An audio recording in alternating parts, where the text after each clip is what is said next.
اب آپ کیا کرتے تھے کہ آپ نے جو ڈسٹرکٹ لیول کے کورٹس ہیں کے کیسز ہیں 27th آئینی ترامیم میں، انہوں نے یہ کہا کہ یار پرانے زمانے میں دیکھیں جو 1973 کا کانسٹیٹیوشن لکھا گیا تھا، اس میں یہ لکھا گیا تھا شک 175 میں کہ 14 سال کے اندر اندر آپ نے ایگزیکٹو اور جوڈیشری کو الگ الگ کرنا ہے۔ صحیح مطلب یہ تھا کہ جو میجسٹریسی ہوتی تھی، ڈپٹی کمشنر ہوتا تھا اور ایس ڈی ایم ہوتا تھا، جن کی عدالت میں فیصلے کیے جاتے تھے، آپ نے وہ ایگزیکٹو بھی ہوتے تھے، خود ہی گرفتار کرتے تھے اور خود ہی فیصلے کر دیتے تھے۔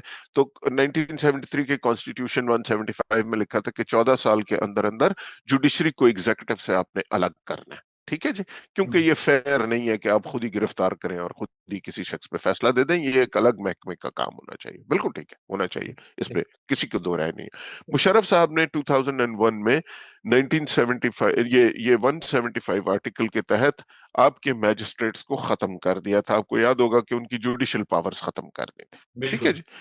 تو اس کے نتیجے میں ٹھیک ہے آپ کریں، یہ پرنسپل بڑا اچھا ہے، لیکن آپ نے اس کے آلٹرنیٹ ڈسٹرکٹ کورٹس کے لیول پہ کیپیسٹی نہیں بڑھائی تھی۔ اب 18 لاکھ کیسز جو ہیں وہ ادھر پڑے ہوئے ہیں اور اس کا فیصلہ نہیں ہو رہا۔ اچھا اس وقت اگر آپ پاکستان اس کا آپ امپیکٹ اگر میں آپ کو بتاؤں، پاکستان میں ٹوٹل 60,000 لوگوں کی کیپیسٹی ہے جیل میں رکھنے کی، صحیح 128 جیلوں، ٹھیک ہے صحیح جی۔ اس وقت 102 لوگ، 1,02,000 لوگ اس 60,000 کی کیپیسٹی میں ہے، اور اس میں سے 74 to 75% لوگ وہ ہیں جو جن کے ٹرائل ہی نہیں ابھی شروع ہوئے۔ صحیح سو آپ یہ دیکھیں کہ ایک آدمی جس کو ابھی گرفتار کیا گیا ہے، اس کی اور یہ چھوٹے لیول کی سزائیں تھیں اس کی، وہی جو ڈسٹرکٹ لیول کی سزاؤں کی میں بات کر رہا ہوں، یہ صحیح جس میں بہت توپ چل گئی تو 6 مہینے سزا ہوگی، ٹھیک ہے جی۔ کوئی دیسی شراب بیچارہ لے کے جا رہا تھا، اس نے پی لی، کسی کی جیب سے 50 گرام چرس نکل آئی، کسی کا کچھ ہوا، کسی کا کچھ ہوا۔ ان لوگوں کے فیصلے میجسٹریٹس کر دیا کرتے تھے۔ جنرل مشرف نے وہ تو ہٹا دیا، میجسٹرم کر دی، ڈسٹرکٹ کورٹس کیا ہے وہ لیول آپ بڑھا نہیں پائے۔ اس کے نتیجے میں یہ پینڈنسی ہو گئی، اور جیلوں میں وہ آدمی جس کی ٹوٹل سزا ہی شاید 3 مہینے تھی، وہ 10 مہینے سے تو بیٹھا اپنے ٹرائل شروع ہونے کا انتظار کر رہا ہے۔ اب یہ کیا عوام کے ساتھ کوئی بڑا فیور کر رہی تھی یہ جسٹس اور جوڈیشری سسٹم اور ان کی انڈیپینڈنس؟ تو اگر 27ویں آئینی ترمیم کے میں جسٹس کے ایشوز پہ آپ نے ایک تو بڑا چنک یہ کیا ہے کہ آپ نے کہا کہ بھائی ہم وہ ڈسٹرکٹ میجسٹریسی واپس لا رہے ہیں، یہ اچھا اقدام نہیں ہے، ٹھیک ہے جی۔ جوڈیشری اور ایگزیکٹو کو الگ ہونا چاہیے۔ ہمیں یہ واقعی کوشش کرنی چاہیے کہ آپ ایک ڈسٹرکٹ کورٹس آپ بنائیں، بہت زیادہ بنائیں، لیکن یہ اس وقت آپ کے پاس اتنی ریسورسز نہیں ہیں۔ یہ جو لوگ جیلوں میں بیٹھے ہوئے ہیں بیچارے 75% لوگ اپنی اوریجنل سزا سے زیادہ سزائیں آلریڈی بھگت چکے ہیں، یہ ان کا قصور ہے کہ آپ نے ڈسٹرکٹ لیول پہ کورٹس نہیں بنائی، اور اب وہ انتظار کریں اگلے 10 سال کے 5 سال کے جتنی دیر آپ یہ ڈسٹرکٹ لیول پہ کورٹ بناتے ہیں۔ تو آپ میجسٹریسی کو اگر واپس لائے ہیں کہ یار امیجیٹلی ان مسئلوں کو تو حل کرو، ڈسٹرکٹ لیول پہ ہم کیپیسٹی بڑھاتے رہیں گے، ٹھیک ہے جی۔ اس پہ اعتراض ہے کہ جی ایگزیکٹو نے جو ہے جوڈیشری پہ قبضہ کر لیا، دس از ربش، ٹھیک ہے جی۔ ایک تو یہ والا چنک ہے یہ 18 لاکھ کیسز کا۔ صحیح اب پیچھے جو 4 سے 6 لاکھ کیسز پڑنے میں ہیں وہ ہائی کورٹس اور سپریم کورٹ کے لیول پہ، ٹھیک ہے جی۔ اب ہائی کورٹ اور سپریم کورٹ کے لیول پہ صورتحال یہ ہے کہ جب آپ یہ کرتے تھے کیا اس کو بولتے ہیں، ہاں، اب مسئلہ یہ تھا، میں نے اپنی مالک فلم کا بھی اگزامپل اس پہ دیا، یہ ہائی کورٹ بھی جو ہے یہ وہ کرتی رہتی ہیں کہ جی ہم کانسٹیٹیوشنل پٹیشن سن رہے ہیں۔ آپ نے سنا ہوگا 2 چیزیں کورٹس میں فائل ہوتی ہیں، WP ریٹ پٹیشن اور CP فائل ہوئی ہے جی کانسٹیٹیوشنل پٹیشن، ٹھیک ہے جی۔ اب یہ لوگ سارا دن بیٹھ کے، اور آپ کو جسٹس افتخار بھی یاد ہوں گے اور بہت سے جسٹسز یاد ہوں گے جو کہ خود بخود سو موٹو نوٹس لے لیتے تھے اور پھر اس کو کانسٹیٹیوشنل پٹیشن کے تحت کبھی جا کے آپ جو ہے ہسپتالوں پہ چھاپے مار رہے ہیں، کبھی آپ ڈیم بنانا شروع کر رہے ہیں۔ جسٹس افتخار نے اسکیم نکالی ہوئی تھی کہ عوام مجھے خط لکھا کرے، اس پہ میں ایکشن لوں گا۔ دیکھیں بات یہ ہے کہ جوڈیشری، ایگزیکٹو اور لیجسلیچر، ان کے اپنے اپنے کام ہیں جس کی آپ بات کرتے ہیں۔ اگر پانی سپلائی کا ایک محکمہ ہے تو اس محکمے نے اپنا کام کرنا ہے. یہ نہیں ہے کہ جسٹس افتخار شروع کر دیں گے کہ جی کراچی میں پانی کا بڑا مسئلے ہیں اس لیے میں سو موٹو ایکشن لے کے میں بتاؤں گا کہ کراچی میں پانی سپلائی کیسے ہوگی. یہ دنیا میں کوئی کورٹ نہیں کرتی. آپ کی 4 سے 6 لاکھ پینڈنسی پڑی ہے, آپ اپنے کام کرتے نہیں ہیں, آپ یہ کانسٹیٹیوشنل پٹیشنز بنا لیتے ہیں, اٹھا لیتے ہیں, سو موٹو کی پاور استعمال کرتے ہیں اس پہ, اور آپ ایکچولی پاپولرزم ہو چکی ہے آپ میں. ٹھیک ہے جی.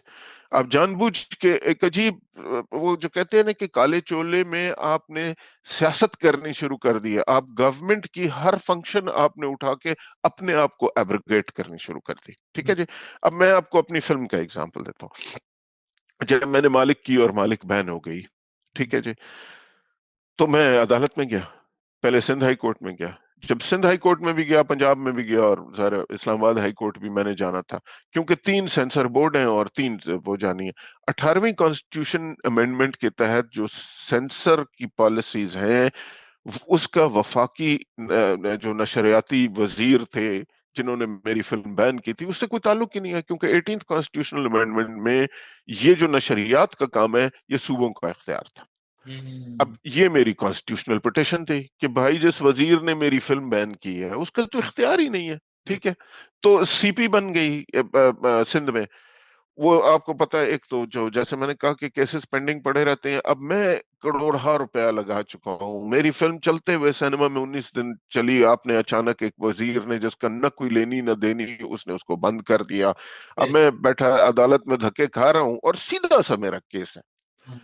6-8 مہینے 1 سال تو آپ نے لگا دیا. پہلی عدالت نے سی پی اس پہ ایکشن لینے پہ, اس نے بھی فیصلہ ایک ہیئرنگ پہ کر لیا تھا, اس نے پھر فیصلہ محفوظ کر لیا. بھائی تم محفوظ, یہ کیا تم نے کیا. اچھا, اب سندھ ہائی کورٹ نے فیصلہ کر دیا کہ کانسٹیٹیوشنلی غلط تھا, وفاق کا یہ اختیار ہی نہیں ہے, عاشر صاحب آپ کی فلم غلط بین تھی. اب میں ہائی کورٹ سندھ میں تو یہ لڑ چکا ہوں. اب مسئلہ یہ ہے کہ معاملہ ختم نہیں ہوا, یہ پنجاب میں بھی جا کے میں نے یہی کانسٹیٹیوشنل پٹیشن پھر لڑنی ہے. ٹھیک ہے جی. تو پھر پنجاب کا سینسر بورڈ کھولے گا. یہی کانسٹیٹیوشنل پٹیشن میں نے اسلام آباد ہائی کورٹ میں لڑنی ہے. تو پھر اس بلوچستان میں اور اسلام آباد ٹیریٹری میں میری فلم کھلے گی. یہ کانسٹیٹیوشنل پٹیشن تمام ہائی کورٹس میں نے کیوں لڑنی ہے؟ اس ملک میں ایک کانسٹیٹیوشن ہے نا. اگر یہ فیصلہ, اور ایک ہی جوڈیشری ہے اور ایک ہی نظام ہے, تو اگر یہ فیصلہ آپ نے کانسٹیٹیوشنل ہو گیا کہ یہ فلم بین کرنا اللیگل ہے, تو میں نے جا کے 3 عدالتوں سے یہ فیصلہ بار بار کیوں لینا ہے؟ ٹھیک ہے جی. چوتھی چیز یہ ہے کہ جب تک میں نے یہ فیصلے ہر عدالت سے جا کے لیے, ظاہر وفاقی حکومت نے میرے خلاف سپریم کورٹ میں اپیل کر دی. اب میں نے چوتھا سپریم کورٹ سے جا کے یہ کانسٹیٹیوشنل پٹیشن کا پھر سے جواب لینا ہے کہ بھیا یہ وفاقی, آپ مجھے اس کی تک عقل سمجھا سکتے ہیں؟ سب بالکل نہیں. کوئی سمجھا دے جو اس کا بڑا کریٹک ہے. سو اگر گورنمنٹ نے یہ کیا ہے کہ کانسٹیٹیوشنل امینڈمنٹس کی الگ کورٹ ہوگی, بالکل. اور تمام کانسٹیٹیوشنل میٹرز جو ہوں گے وہ اگر وہ پروونسز سے ہوں یا وفاق سے ہوں, تو سپریم کورٹ بھی اس کانسٹیٹیوشنل کورٹ کو بھیج دے گی. گورنمنٹ وہ پروونسز بھی اس کانسٹیٹیوشنل کورٹ کو بھیج دیں گے. کانسٹیٹیوشنل کورٹ ایک الگ اتھارٹی ہوگی جو کہ کانسٹیٹیوشن پہ ایک دفعہ فیصلہ کیا کرے گی, اور وہ پھر اپیلیبل نہیں ہوگا. اور باقی کورٹس کو اس نے چھوڑ دیا کہ بھائی تو اپنے کرمنل کیسز اور اپنے دیوانی مقدمے تم سیدھے سیدھے ٹھیک کرو. اور یہ کوئی نیا آئیڈیا نہیں ہے. جرمنی ایگزیکٹلی جو ملک کی سب سے پاورفل کورٹ ہے وہ فیڈرل کانسٹیٹیوشنل کورٹ ہے, گوگل کر کے دیکھ لیں. ٹھیک ہے جی. ساؤتھ کوریا جو سب سے پاورفل کورٹ ہے وہ فیڈرل کانسٹیٹیوشنل کورٹ ہے. ٹھیک ہے جی. ساؤتھ افریقہ, یہ تو میں آپ کو 2-4 ایگزامپلز دے رہا ہوں, آپ چلتے جائیں دنیا میں, لوگوں نے یہ کیا ہوا ہے. لیکن اس پہ وہ ہو مچی ہوئی ہے کہ جی اگر فیڈرل کانسٹیٹیوشنل کورٹ الگ کر دی تو جی جوڈیشری کی ساری پاورز چھین لی ہیں, پتہ نہیں کیا کر دیا ہے, اور ایک اندوہ ناک پتہ نہیں کیا بنایا ہوا. ٹھیک ہے جی. سو یہ سارے فیکٹس آپ کو سمجھنے کی ضرورت ہے. اور چونکہ ظاہر عوام تو بیچارے وکیل نہیں ہے نا جی, ان کو تو یہ نہیں پتا, اس کو تو اپنے کسی ایک کیس میں زندگی میں, اللہ ہر ایک کو ہمیں عدالتوں سے بچائے, تو اگر اس کو زندگی میں کوئی ایک, تو وہ واقعی سمجھتا ہے کہ یار جو مجھے بتایا جا رہا ہے پتہ نہیں پاکستان میں جوڈیشری پہ کیا ظلم ہو گیا. اور پھر اس پہ جناب ججز نے ریزائن کرنی شروع کر دی, کیونکہ ان لوگوں نے سیاست شروع کی ہوئی تھی. ٹھیک ہے جی. بالکل بالکل. مجھے یہ بتائیں ابھی مطلب میں تھوڑا سا جسٹس اطہر کے بارے میں کچھ بولنا نہیں چاہتا ہوں، کیوں میرے دوست ہیں، میرے بیچ میٹ ہیں، کسٹمز میں ہم دونوں اکٹھے تھے. ٹھیک صحیح ہے جی. تو جسٹس اطہر منیلا میرے کسٹم کے بیچ میٹ ہیں. صحیح. آپ کچھ کہنا چاہ رہے نہیں نہیں ہو؟ سر، میں یہی سن کے نا مجھے اچھا.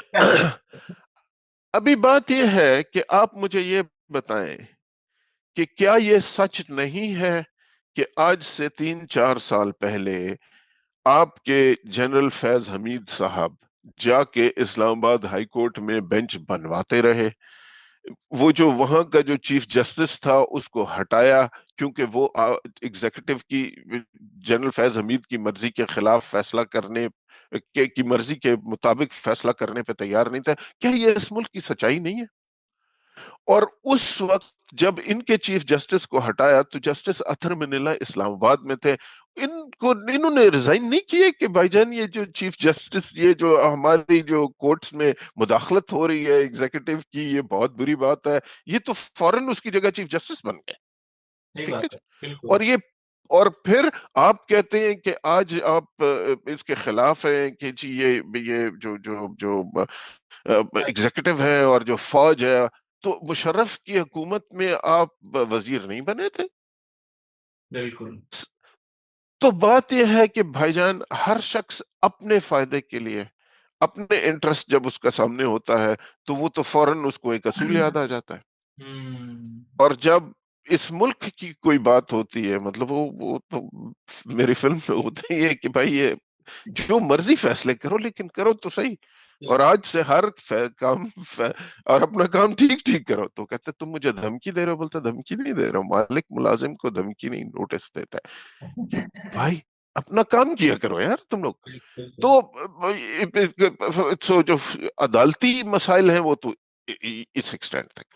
اچھا، اس میں اب ایک اور بھی بات ہے جو دوسری کی گئی کہ جی فوج میں جو ہے اس کے سٹرکچر کو ٹھیک کرنے کی کوشش کی گئی. بالکل. ہاں جی. اب اس میں دیکھیں ایک تو کچھ ایڈمنسٹریٹو چیزیں ہیں کہ جی وہ کوئی کہتے ہیں کہ اب دیکھیں آرمی الگ ہے، نیوی الگ ہے، ایئر فورس الگ ہے. آپ کو یاد ہوگا کہ جب سپٹمبر 11 امریکہ میں ٹوئن ٹاورز پہ حملہ ہوا تھا تو اس کے بعد امریکن جو پورا ڈیفنس کا سٹرکچر تھا انہوں نے اسے ری اورینٹ کیا، بالکل. کیونکہ اسپیشلی انٹیلیجنس کا، کیونکہ ان کی فیلنگ یہ تھی کہ جی یہ ہمارے ہاں اتنا بڑا حملہ ہوا تو ہمیں پہلے پتہ کیوں نہیں چلا. اور اندر ان کے کوئی ایک کھاتا چل رہا تھا کہ جی شاید ان کے پتہ نہیں سی آئی اے کو پتا تھا تو پتہ نہیں این ایس اے کو پتہ نہیں تھا، تو اس نے اس سے انفارمیشن شیئر کیوں نہیں کی اور اس سے کیوں نہیں کی. تو پھر انہوں نے ایک سینٹرل ہوم لینڈ سیکیورٹی کا سٹرکچر بنایا جہاں پہ ایک سینٹرل جگہ پہ ساری ان کی انفارمیشن آئے گی اور وہ شیئر ہوگی. اور یہ جو الگ الگ آرمز بنے ہوئے ہیں سر، آرمی، ایئر فورس، نیوی، الگ الگ آرمز ہوتے ہیں، تو ان کی ایک سینٹرل ایک سٹرکچر انہوں نے بنایا. اب میں پاکستان میں ایگزیکٹ سٹرکچر کیا بنایا اور اس پہ میں کمنٹ کروں یا کوئی اور شخص کمنٹ کرے، ظاہر ہم نہیں کمنٹ کر سکتے. میں کوئی پروفیشنل سولجر پچھلے 40 سال 50 سال تو نہیں رہا. وہ تو ظاہر ہے اس کے سٹرکچر پہ، انٹرنل سٹرکچر پہ کمنٹ، وہ اچھا بنا کہ برا بنا، وہ جو پروفیشنل سولجرز ہیں وہی بتائیں گے، اور اس کا ہم سے کوئی تعلق بھی نہیں ہونا چاہیے. بالکل سر. 27ویں آئینی ترمیم کے حوالے سے ہم نے ڈیٹیل میں گفتگو کی. کچھ اہم نکات تھے جن پر بات کرنا بنتا بھی تھا کیونکہ بہت ساری چیزیں چل رہی تھی، کرٹکس بھی تھے، اور مطلب ایک قسم کا آپ کہہ لیں جو مطلب جوڈیشری میں یا پھر جتنا بھی ہمارے پلرز ہیں گورنمنٹ کے، ان کو کسی نہ کسی طریقے سے سیاسی رخ دیا جا رہا تھا. تو میں بھی چاہ رہا تھا کہ آپ کا پوائنٹ آف ویو اس چیز پہ لوں اور عوام کو بہت ساری چیزیں ڈفرینٹ اینگل سے بھی بتانے کی کوشش کریں. سر بہت اچھا لگا آپ سے بات کر کے. انشاءاللہ کسی اور پوڈ کاسٹ میں پھر آپ سے ملاقات ہوگی کسی اور ٹاپک پہ. بہت بہت شکریہ. بہت شکریہ بکٹی صاحب، اور عوام کو سچ بتاتے رہا کریں. انشاءاللہ سر، جزاک اللہ.